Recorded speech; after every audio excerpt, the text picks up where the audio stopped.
Nilson, e essa reforma tributária? Quais vão ser os impactos aí sobre a herança e o planejamento sucessório? Então, Felipe, a reforma tributária ela foi composta de várias emendas, né, várias sugestões de alteração do texto original. Porém, o texto original ele não nos traz uma diferença sobre o IBS e o ITCMD ou o ITBI. Então, hoje, o que a gente tem? O novo IBS, que é o Imposto de Bens e Serviços, ele está sendo introduzido pela reforma. Uma vez que ele não menciona a diferença do que seria bens e serviços e transferências de imóveis, seja entre vivos ou entre mortos, ou em razão da morte, né? A gente acaba tendo a questão ali da incidência do IBS como bitributação. Uma herança, então, teria dois impostos. Ele, além de pagar esse ITCMD que ele já paga, o ITBI que ele já paga hoje, ele vai ter também a incidência desse IBS. Isso, o ITBI e o ITCMD. Porque em razão da morte você paga o ITCMD, ou em razão da doação, né? E não existindo uma diferenciação do que seria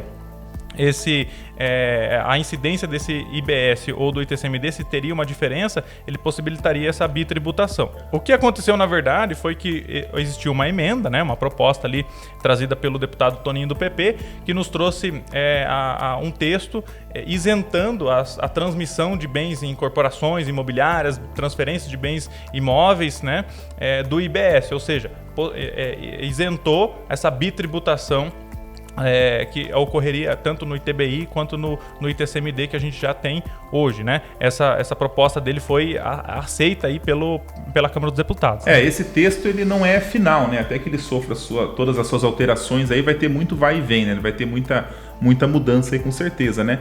Outra coisa que preocupa aí, que a gente pode ver, é que esse hoje é um imposto estadual, né? A gente paga o ITCMD para o Estado, a gente recolhe ele para o Estado, é o Estado que regulamenta esse imposto, é ele que recolhe, né? E aí vem a possibilidade desse imposto ele passar a ser federal. Então quer dizer o quê? Que quem vai recolher ele vai ser a União. Vai ser mais um imposto que vai vir aí a pesar na União, né? A União vai estar recolhendo e depois cabe a eles fazer esse repasse aí para a União. Para os estados. Exatamente, a gente teve várias propostas de emendas aí, algumas até absurdas, querendo extinguir o ITCMD, o IPVA e várias outras, e criando um novo imposto, né, um imposto aí municipal e estadual de renda, que acabou não sendo recepcionado, não sendo admitido, e uma legislação, uma emenda importante que a gente teve, foi justamente uma emenda ali que trouxe inicialmente o seu texto, transferindo a competência de aplicar o imposto e regulamentar o ITCMD, que como você falou, hoje é estadual, é 100% do Estado que introduz, que regulamenta e fixa o percentual, ele trazia ali a possibilidade de transferir isso para a União, para que a União passe a fazer isso, né? E isso modificaria totalmente a forma que a gente tem a cobrança do ITCMD hoje.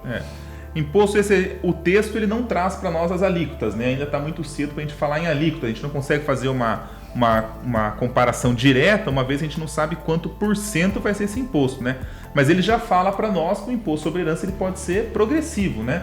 Então quer dizer o quê? Um imposto que hoje ele é fixo, independente do tamanho da herança, independente da composição dela, né? Ele é um percentual único para todo mundo, né? E ele já traz para nós aí a possibilidade de que esse imposto ele seja para um valor menor, e quando a herança for maior, ele vai trazer aí um imposto maior, um percentual maior. Justamente. A gente tem várias emendas, como a gente falou aqui, que não foram recepcionadas, não foram admitidas. Essa emenda que transferia a competência para a União, ela foi parcialmente recebida. A gente está falando aqui da emenda 95, ali, trazida pelo Felipe Rigoni e pela Tabata do Amaral. Parcialmente recebida por quê? A transferência para a União, ela não foi recebida. Ela ficou com o Estado. Então, pelo texto aprovado na Câmara, continua o ITCMD sendo cobrado pelo Estado.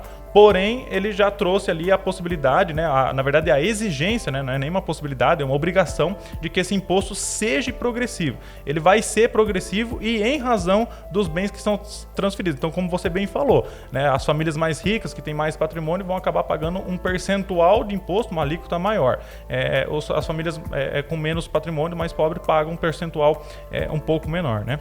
Outro fato que chama atenção, né, é aquela prática que a gente conhece da pessoa fazer a herança, fazer o inventário dela em outro estado. Dependendo da composição dessa herança, quando ela não está muito composta ali por imóveis, ela tem mais investimentos, mais valores em dinheiro mesmo, né? Às vezes a pessoa ela residia no estado de São Paulo, onde tem uma das maiores alíquotas, a maior alíquota do Brasil hoje, e aí ela acaba fazendo esse inventário lá no Amazonas, que tem a menor alíquota do Brasil, né? Ele fazia abria o inventário lá e, consequentemente, pagava o imposto lá, né? E o texto da reforma, ele vem para mudar isso aí, né? Ele vem mudando isso. Exatamente. Esse texto aprovado no último dia 5, na semana passada, aí pela Câmara, ele mata, né, e extingue essa questão, essa possibilidade do que a gente chama de planejamento sucessório. Então, essa é uma das formas de você planejar. Planejar por quê? Porque você acaba fazendo uma modificação ali de competência e pagando um imposto menor, levando o seu inventário, né? Porque a regra atual é como?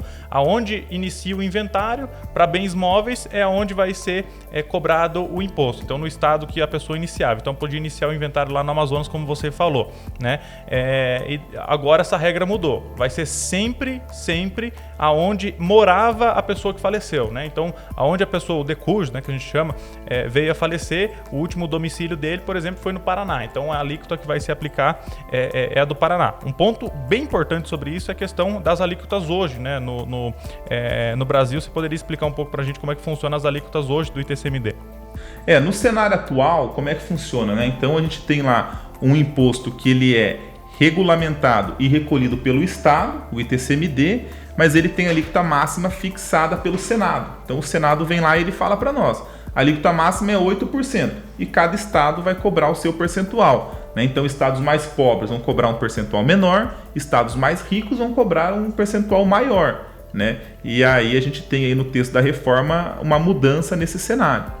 Exatamente. Então, essa alteração obrigando os estados a cobrar de forma progressiva e obrigando os estados a cobrarem aí um percentual diferente e não possibilitando que o inventário seja aberto, né, num planejamento sucessório em outro estado, acaba modificando e obrigando os estados, inclusive, a reverem as suas legislações estaduais sobre o ITCMD, o que nos abre uma porta muito grande para, além de rever o processamento, o procedimento do ITCMD, também rever a alíquota, né, o percentual que eles estão cobrando. Ou seja, é certo que isso que a gente vai ver os estados alterando a legislação para aumentar esse percentual. Né? Isso com certeza. E é válido, Nilson, agora mais do que nunca, então, um planejamento sucessório através de uma holding, para poder a gente antecipar essa reforma tributária, a gente poder continuar bebendo aí da lei que vale hoje, né, antes que entre essa reforma, e conseguir aí pagar menos imposto no futuro, aí, quando vier acontecer mesmo a sucessão. Exatamente. A holding familiar, eu diria hoje que é o melhor sistema de planejamento sucessório. Por quê? Porque ela nos possibilita justamente isso, você utilizar da legislação atual. Então, através dela, nós vamos criar aí um sistema todo complexo, né?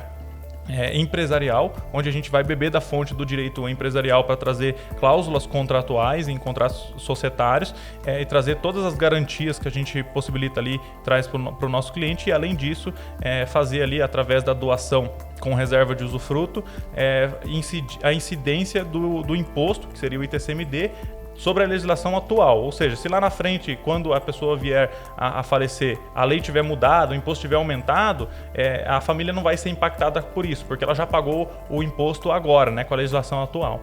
Tá certo. E agora tá muito comum a gente ver o pessoal falar aí na internet, até em entrevistas de rádio aí, que o rico ele não está preocupado com a reforma tributária porque ele tem holding, ele vai fazer holding porque o rico pode. Isso não é uma realidade, né, Nilson? Isso a holding ela não é exclusiva para grandes fortunas. Não é necessário que tenha aí um grande valor de herança para se constituir uma holding. Hoje uma holding ela é viável, ela se faz viável até para famílias mais humildes que têm uma composição patrimonial menor, não é mesmo? Com certeza. Com a difusão aí do termo holding e de todo o sistema de holding familiar, o que aconteceu foi que o mercado aumentou muito a quantidade de profissional, né? Então o mercado se floresceu de pessoas trabalhando nesse ramo. Se especializou também, né? Que isso possibilita aí a gente oferecer um trabalho bom, um trabalho especializado com um custo não tão alto. Né? Isso, exatamente. A união das forças também ali, junto com o advogado, com o contador. Uma coisa que é importante também a gente dizer é que holding não é só para famílias ricas, né? Como a gente tem ouvido aí nas rádios, nos jornais, que a reforma prejudicaria somente as famílias pobres, porque os ricos teriam acesso aí a um sistema mais complexo que evitaria essa carga tributária maior que está por vir, né? Na verdade, isso não acontece, porque hoje o sistema de holding ele está um pouco mais difundido, tem mais profissionais no mercado, outros profissionais trabalhando com isso também, não só advogado, contador, que tem possibilitado aí a cobrança de honorários também um pouco mais adequada e possibilitando aí que outras famílias de outros poderes aquisitivos um pouco menor acessem esse tipo de serviço também.